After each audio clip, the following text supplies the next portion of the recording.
Direct from Fort Meade, Maryland, this is DINFOS Live. Hello and welcome to this, our third anniversary episode of DINFOS Live. I'm Major David J. Murphy, an instructor and your host for today's program. And as I said, this episode represents the beginning of our third year on the air, presenting important topics related to the public affairs career field. On this month's episode, we'll be talking all about DINFOS's visual documentation course and the importance of combat camera as an information force. Joining us to help understand these topics are two DINFOS instructors. Sergeant First Class Charles Probst, welcome to the program. What's going on? Please have a seat. And Mr. Drew Pendraki, welcome. How you doing, sir? All right, gentlemen, thank you so much for joining us today. Now, before we get on with the questions, I of course have to remind our audience that if they'd like to ask a question of our guests, please leave that in the chat or the comments down below, and we might just read them on the air. We should also take a moment to acknowledge that we're all wearing denim today in honor of Denim Day, a day in which we take time out to support the survivors of sexual assault and to educate ourselves and others about all forms of sexual violence. Find out more about Denim Day by visiting denimday.org. All right, let's get on with the questions, shall we? First, can you please tell us about yourselves and your career? My name is Sergeant First Class Charles Probst. I'm a combat cameraman, or when I enlisted it was a visual documentation production specialist. I've been in almost 18 years. I've been doing this my entire military career. I deployed to Iraq in 2008, so I did a lot of combat missions during that deployment. And I've done everything from operations to training out at the National Training Center in California, and shot photo and video my entire career. So. Wow, amazing. I'm Drew Pendraki. I recently retired from the Marine Corps back in 2022 as a Master Sergeant. Hoorah. I started out my career as a combat photographer back in 2002, and been 3 tours in Iraq, 2004, 2005 to 2006, and 2007 to 2008.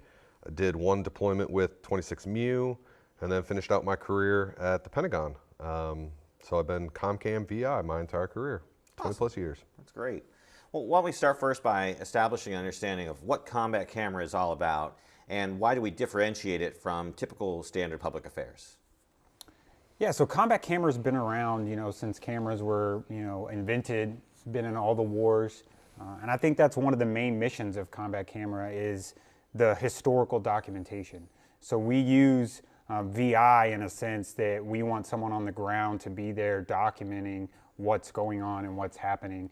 And that could be for a lot of different reasons, whether it be to be pushed out to the public or for the commanders there on the ground, or historical documentation. Some of the photos and videos that we take, end up going all the way to the chief of staff, to the president, that type of thing. So the importance of our photography is crucial. Absolutely.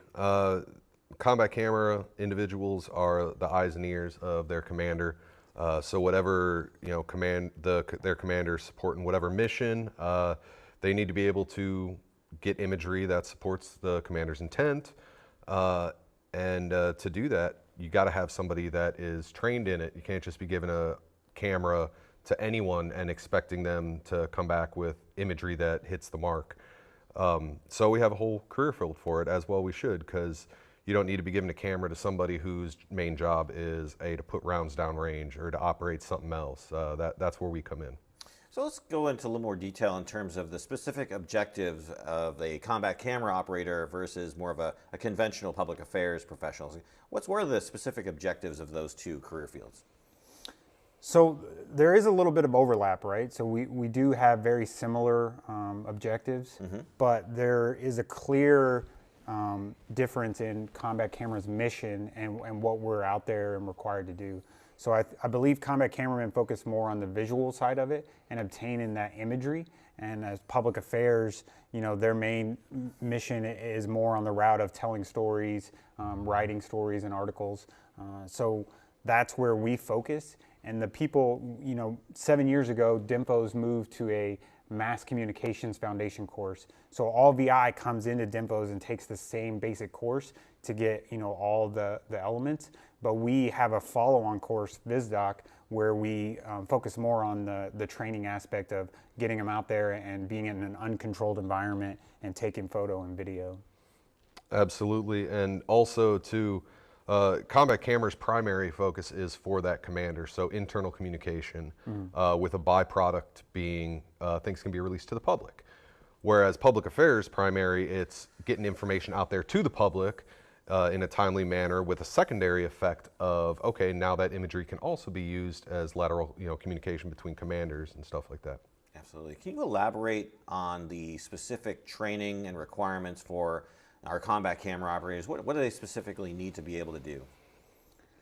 So specific training, you know, can go both on the side of equipment and things of that nature. In VISDOC, we focus on training them on how to get document like in a true uncontrolled sense. So to an extent, we put them in scenarios that they're not familiar with, and we have they have no control, and they are put under the gun, under the pressure to try and document and produce imagery and be under that constraint. Absolutely. When we put them through these exercises, we have an operations order that we read them, and we try and introduce that to them, you know, in our course, so that way, as they get out to the fleet and field, they're a little bit more familiar with, okay, I'm attending this, you know, operations order or patrol brief or whatever it may be, and they can kind of pay attention to it and figure out, okay, here's the parts I need to pick out that pertain to me and my mission. And maybe at that point it's not brought up and they have to raise their hand and say, hey, excuse me, what about this? Or I'm here for this. So yeah, that's what we hit on. Yeah, I know when I was a first combat camera, we were focused on not only training the camera side of the career field, right, making sure that our members were extremely proficient with how to shoot imagery, but also on the military side, so proficiency with their weapon on a regular basis, skills with close quarters combat and other things like that. So it's a different set of skills that are trained on a regular basis for sure, absolutely. So specifically, how do combat camera operators specifically maintain their professionalism and especially their accuracy when they're shooting things like that are of a sensitive nature or perhaps are classified?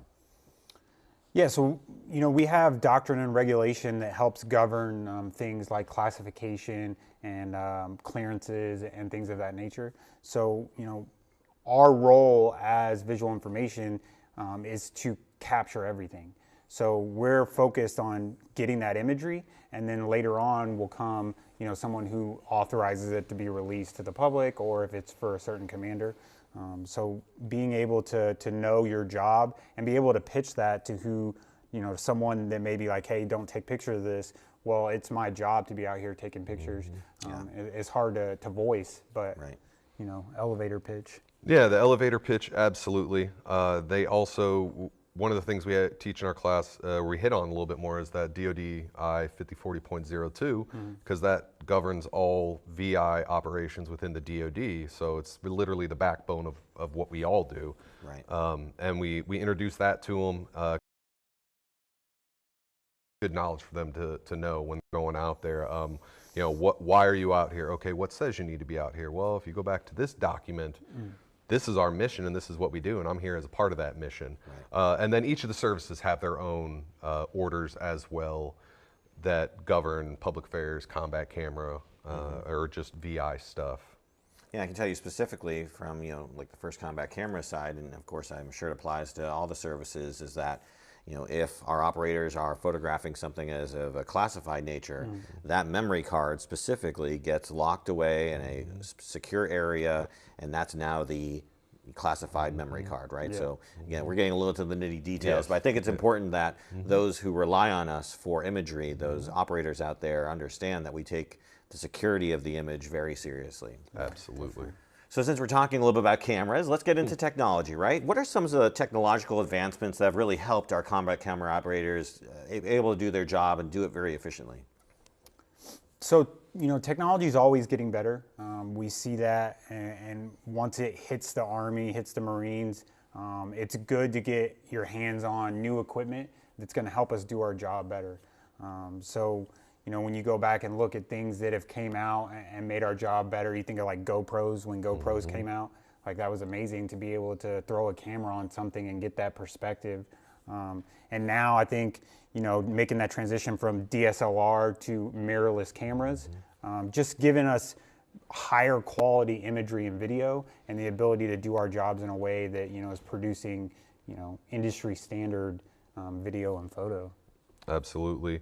And I think the biggest technological advance though was going digital. Was getting rid of the film. From film, yeah. Yep, from film to digital. That was just a pain in the butt. We used to have to burn CDs to transfer imagery or send it back to the fob. I know I had to do that, burn a CD of my video and put it in a inside-out MRE container and write my sergeant's name on it and send it back, hoping it gets to them. Thankfully, it did. I checked on it. Good. But that, along with like the internet, email. Yeah. Now we have systems like the BGAN, Palm system that you can, you know, they can, that are man portable, and our service members can take them out there with them. They can, you know, gather the imagery that they need and then turn right around and send it back to their supervisor, send it back to that commander or their staff or wherever it needs to go. So we have, I think, as close to real time as we can get right now, feasibly and fiscally. I think that's as close as we can get. Absolutely. I mean, the capability and ability to transmit imagery from the field almost instantaneously back to a you know, point of contact or a center or somewhere where it's trying to get is remarkable. It's light years ahead of where I remember being in, you know, you're inside your hooch on your cot trying to, you know, download and transmit imagery, and it's just, you know, it can be achingly so. And I think technology is also a good piece to highlight the fact that, you know, cameras, right, are continually advancing and increasing in their megapixel range, but it's not so much the amount of megapixels, it's the amount of ability to transmit those megapixels quickly, right? Because that time is of the essence, right? Absolutely, yes. Talk to me about some of the ethical considerations that govern the use of visual documentation products. So same thing, you know, we have, you know, regulations and things that we focus on in the class, and also, you know, all the services, we're all in the military, right? So we live by core values, integrity, that type of stuff. So we just tell our students that there's certain things that, you know, you're not supposed to do, not take photos of, and we relate to them that, you know, at least in combat camera, we're not in the means of like changing an image or doctoring something to make a story a certain way, right? We're more focused on taking a photo, taking video in camera the way it is and how it happened, and being able to let your imagery speak for itself in that fashion. Absolutely, and then the DODI 5040, that has a whole part in there with talking about ethics and unauthorized manipulations of imagery, or say, hey, if you do have to manipulate the image, such as, and I'm sure we've all done it, accidentally found ourselves in an area where they did not sanitize it, even though they told us they did, and now we got to go back, like badges or something like that, and we got to go back, we got to put, you know, blur it or do something to it. But even, you know, back to the DODI and then the DOD style guide, you know, it says in there, hey, if you do any sort of manipulation, you have to disclose what you did, because you have to be completely honest about that image. Here's the image, here's it, it's as truthful as you can get, and here's what I had to do to it because of OPSEC or whatever it may be.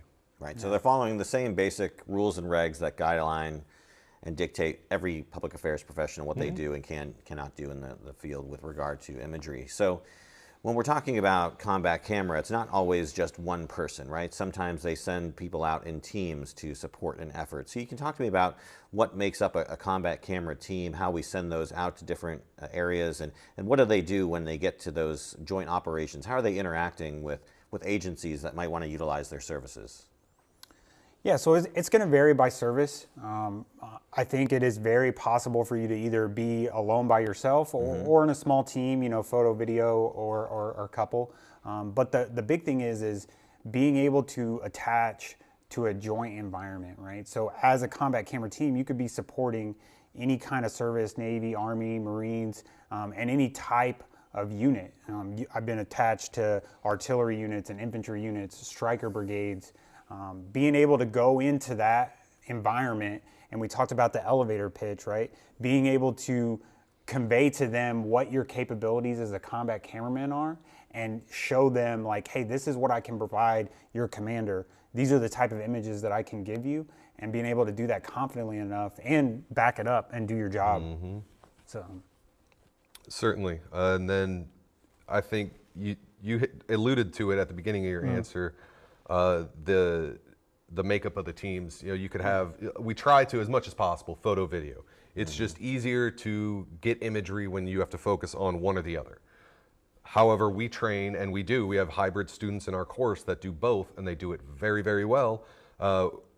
There may be times when one single person has to do both, but we try as much as possible. I know, at least in my career, I tried to send out teams, but it also depends on the mission. Mission dictates. Right. I know back in 2011 when you had the Fukushima incident, we were told at first, like, hey, we need a photo video team to go in the next 24 hours. And then 30 minutes later, now we need 2 more people. Now we need 4 more people.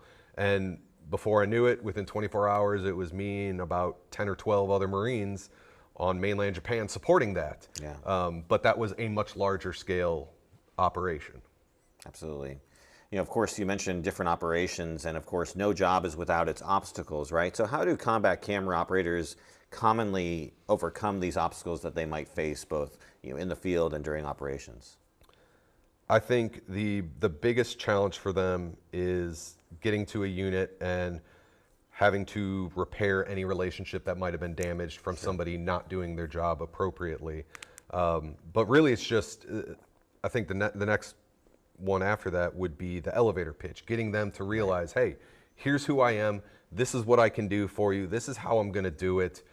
And being able to say that intelligently to that commander, because they might have to talk to a commander or their staff or senior enlisted, and letting them know, educating them on this is what I can do, and then going out there and doing it well, and basically not just doing it well for themselves, but they're also helping out whoever follows them in their footsteps 6 months down the road, a week down the road, that attaches to them, and they can say, oh, you're with Combat Camera. Hey, I knew Sergeant First Class Probst. He was awesome. Yeah, I think that's the biggest challenge. I think for me, and we tell our students this all the time, it's really important to be ready, right? We talk about deployment readiness and all that, but really mentally and physically being ready to support the mission, because even when you're in a deployed environment or in an operation, you got to be able to grab your camera and go and be focused on what you got to do to do that. And it's really juggling a lot of stuff, right? So we have a lot of missions that overlap. So, we have to focus on what the commander wants. We have to focus on capturing, this amazing imagery that we want to push out. We may be working on a project, but you're collecting all of that imagery at the same time.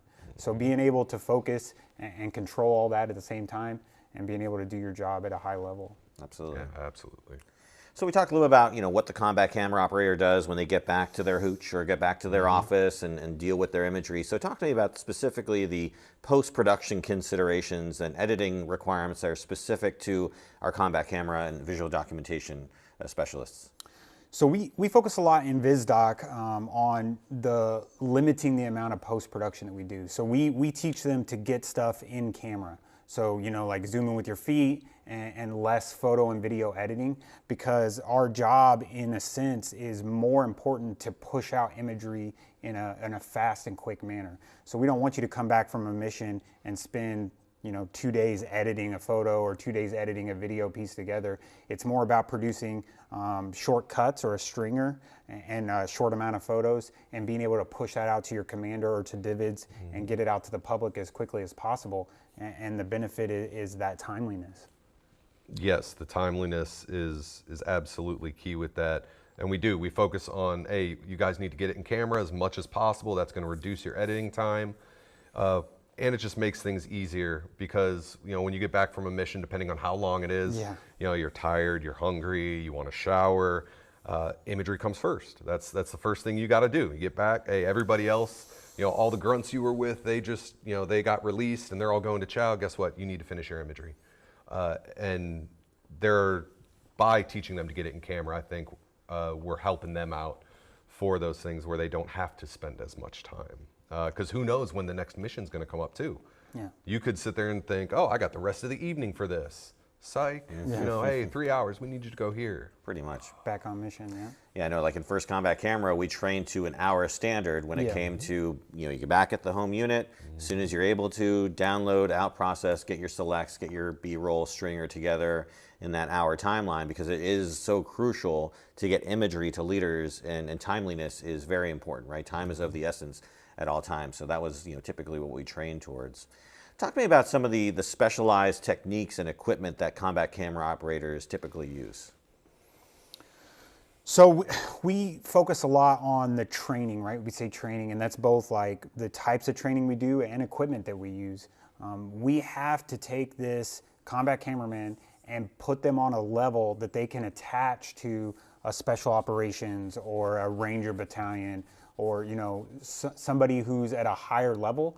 We want that combat cameraman to be able to seamlessly attach to them and be using quality or similar equipment. That goes with like rifles and weapons systems training, and even specialized training. Like we in the Army, we send them to airborne, air assault, combatives is another one that we want to have our combat cameraman at that level, so that when they attach to that unit, there's no differentiation between that soldier. And to go along with that, the equipment that they use as well, the DoD loves to do operations at night. Oh yeah, night vision. So night vision, that's one that we hit on. Night vision, low light operations, that's a big thing that the military does. But it could depend on where you're located. You could have a unit that does more production stuff. So okay, now we have a slider for our video cameras. You know, we got boom mics or whatever it may be. On the MEU, because we did amphibious operations, I got us all Dyka packs. It was just an all-weather pack that was good up until about, I think, 10 or 15 feet underwater, which was more than enough for what we do, and we really just needed to keep the water off our cameras. But we have to train with that, though. Right. You can't just necessarily give it to them and say, hey, here you go, go forth and do great things. Yeah. We got to give them some of that training. So we try, at least with the night vision and the DSLR camera systems here at DINFOS, we try and train to that stuff. The rest of it, though, that's going to be when they get to their unit.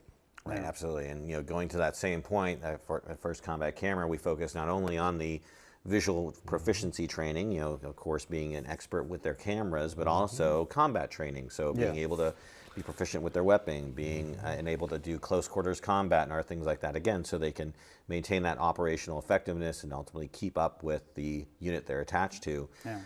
You know, and of course, I mentioned that only to say that obviously there's no job that's without risk, right? And there's obviously inherent risk within any job, but combat camera specifically, they're putting themselves out there in, you know, pretty dangerous situations. So can you talk to me about the balance from the need to capturing compelling imagery with obviously doing their job and keeping in mind operational security, as well as any sort of risk that may come from combat situations? Yeah, so it's a line, right? And it's hard to determine specifically for each person where that line is. We teach a lot about, you know, not getting lost behind the lens. So not focusing so much into the camera that you forget where you're at, like you're in a combat situation. So you want to capture compelling imagery. You want to be, you know, in front of the unit and taking that imagery that people want to see. But you got to also realize that you're a soldier, you're a Marine first, and you may be putting yourself in harm's way. So we focus a lot on safety and what kind of things that you should be aware of when you're documenting. Definitely. That's even one of our first classes in the course is a class all about safety, because to echo what both of you had said, is being active duty is inherently dangerous. Right. It just is. Doesn't matter what your job is. And then when you find yourself behind the camera trying to get imagery of whatever is going on, it's even more dangerous. So we try to impress upon them the importance of, hey, you need to make sure, like extra sure, that you are being safe in what you're doing. And then that line that Sergeant First Class Probst was talking about, when do you pick up your weapon or, you know, put it down? I always go back to what my Master Sergeant said years ago, which was, you know, I can't tell you when that's going to be. But all we can do as leaders, and in this case instructors, is we can just give them the best possible training that we can. And then it'll just, when that time comes, if it ever comes, it'll be their experience, their knowledge, and they'll hopefully be able to make, you know, the right decision for them at that time.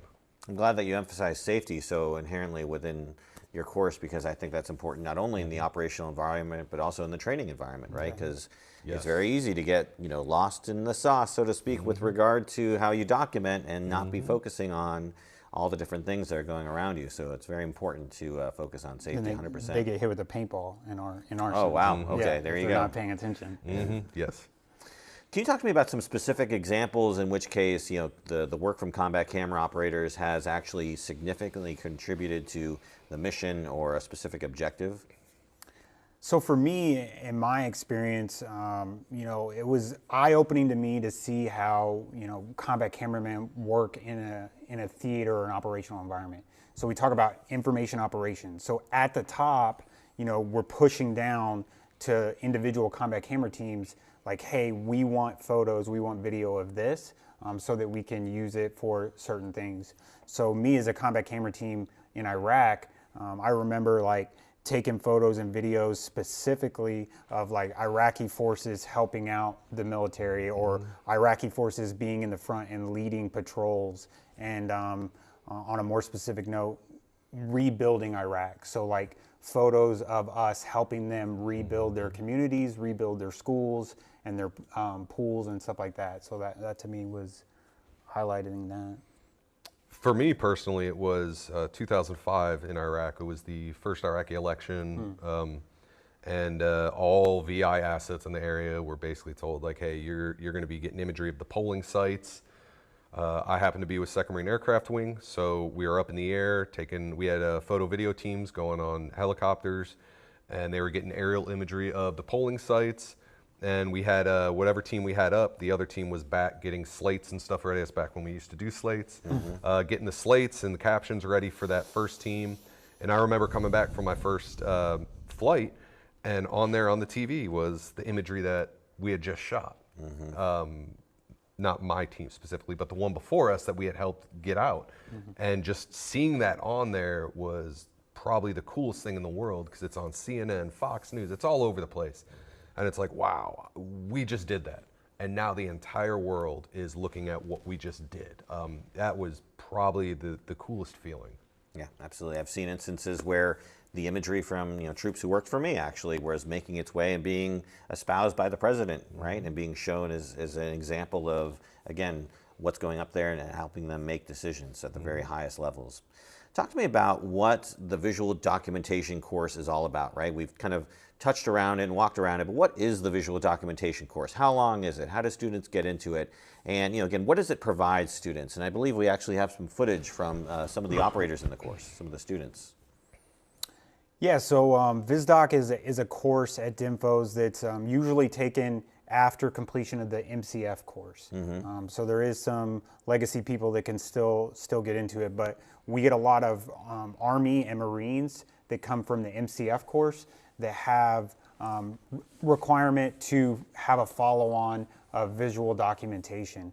We do get some Navy who use it in that sense. It's not a requirement, but they come back to DINFOS for more combat camera training in the VISDOC course. And then the Air Force does their training separately, but we'd love to see Air Force, in the combat camera in VISDOC. And really it's a 22-day course, and we focus, it's the only course in DINFOS that still utilizes and goes out to the FTX site, and we go out there and put them through real world scenarios in where we're teaching them stuff like patrols and medical scenarios and SSE or sensitive site exploitation, stuff that they're gonna see when they get to their units, and we're running them through that multiple times to get them, experience in a true uncontrolled action environment. Yes, all of what Sergeant Probst just said, in addition to, I know for the Marine Corps, it's an MOS producing course. So if you want to be a videographer or photographer, you have to go through this course and graduate, become a 4541 or a 4571. So they need it to get their MOS.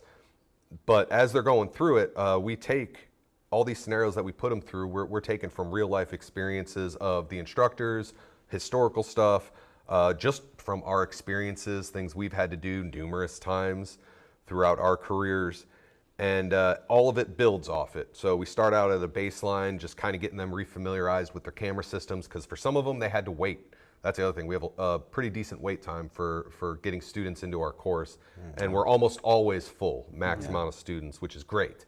But we're trying to make sure that they're at that baseline if they can manipulate the camera confidently, and then we start going through different scenarios, and each scenario builds off the next and off the next, with the final culminating exercise being the FTX, where we use paintball guns, and now they actually have to deal with the threat of getting shot at and getting hurt potentially.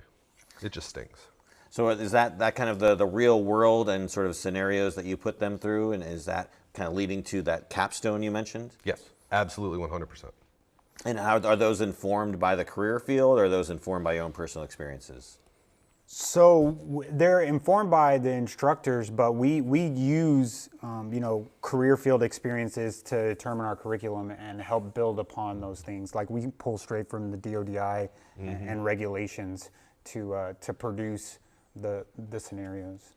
And I can tell you from putting the course together, the design of it, having been in on those meetings, I was the USMC rep.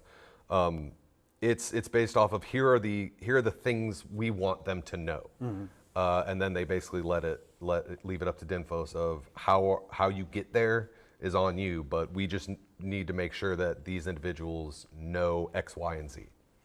So the VISDOC course is kind of like that basic training for the combat camera operator, but what kind of educational opportunities exist for follow-on education? So if a combat camera person wants to further their skills or education, where can they go? What can they do? What resources are available to them? Yeah, so a good place to start is always, DINFOS, right? DINFOS offers a lot of follow-on courses that people can come back and attend, IPC, intermediate motion media course, that type of thing. And that's a good place to start. Aside from that, furthering your education on your own, like premier classes, that type of thing. And I think you can talk a little bit about Syracuse. That's a good program. Yes, Syracuse is a great program for individuals to go to. Unfortunately, not all services are participating in it at this time. However, having gone through it, it was a phenomenal course. I know you went through it as well, sir. Yeah, it's a great course. Lots of great information, and that is the top level schooling for VI, COMCAM, and /PA in the DoD. Highly encourage that, but obviously not everyone can go. I agree with Sergeant First Class Probst. The intermediate courses at DINFOS, IPC, DMC, IMMC are all phenomenal courses. IPASC, another great course. Then you got YouTube University. Even YU. And even college classes. Take college classes on your own time.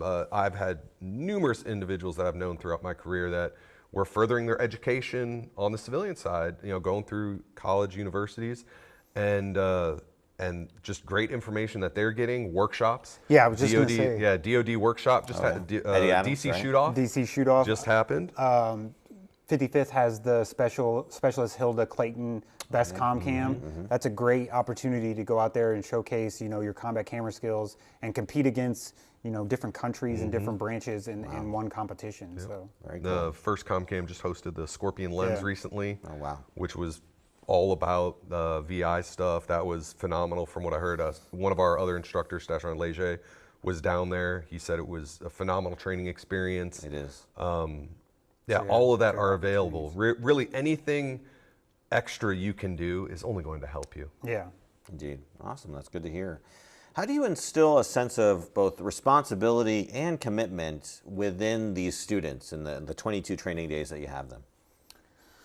So for us, and we're fortunate enough to have a pretty good team, right? So how we pick people to be on the VISDOC team, luckily we ended up with great knowledgeable instructors, and we kind of put our experiences out there for the students and kind of relay the importance of what we've done and the importance that they're going to have when they're out there documenting.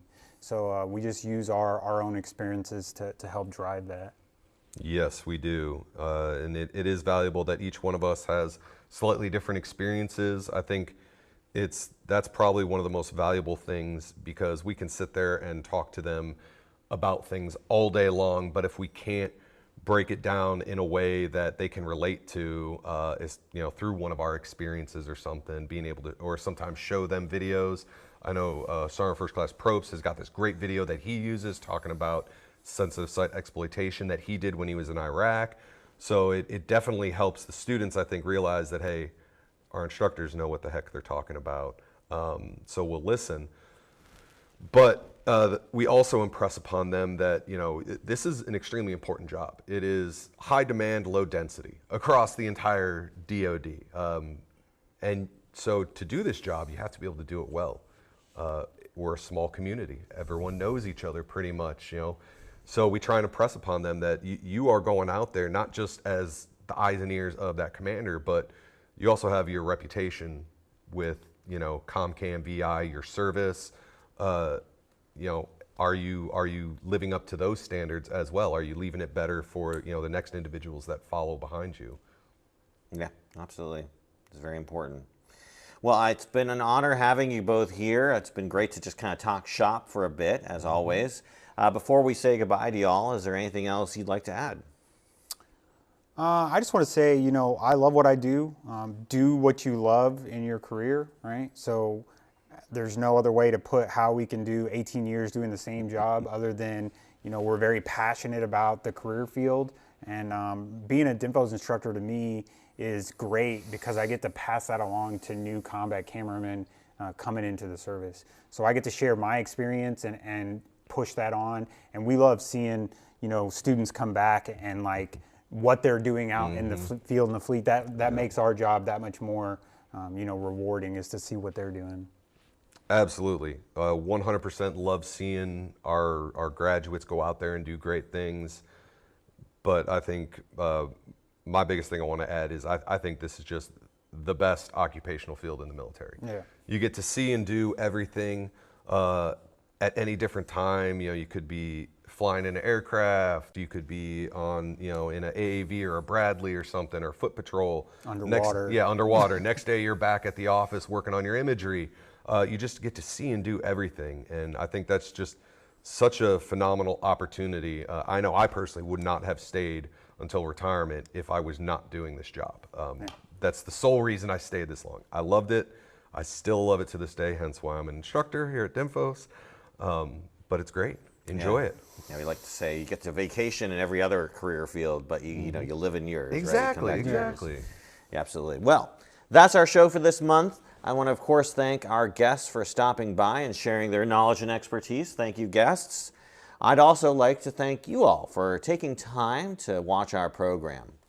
Remember, if you prefer to listen to our show rather than watch it, DINFOS Live is also a podcast, and you can find it on your podcatcher of choice. Just search for DINFOS Live. Don't forget to join us next month on May 29th at 2 p.m. Eastern, when we'll be talking all about the 60th anniversary of DINFOS. Now, before we say goodbye, I just want to take a moment on this, our 3rd anniversary, to recognize the amazing contributions of everyone who works behind the scenes to make this show a success. So I'd like to welcome all of our crew and everybody who works on the show to come on out. So come on out, everybody. Come on out. So again, I want to thank you all for doing everything you can to make this show happen and ultimately make this show a reality. You know, we definitely couldn't have done it without your help. So for everyone at DINFOS and the Defense Media Activity, I'm Major David J. Murphy, and we'll see you all next month. All right, everybody, here, have a cupcake. Cupcake time.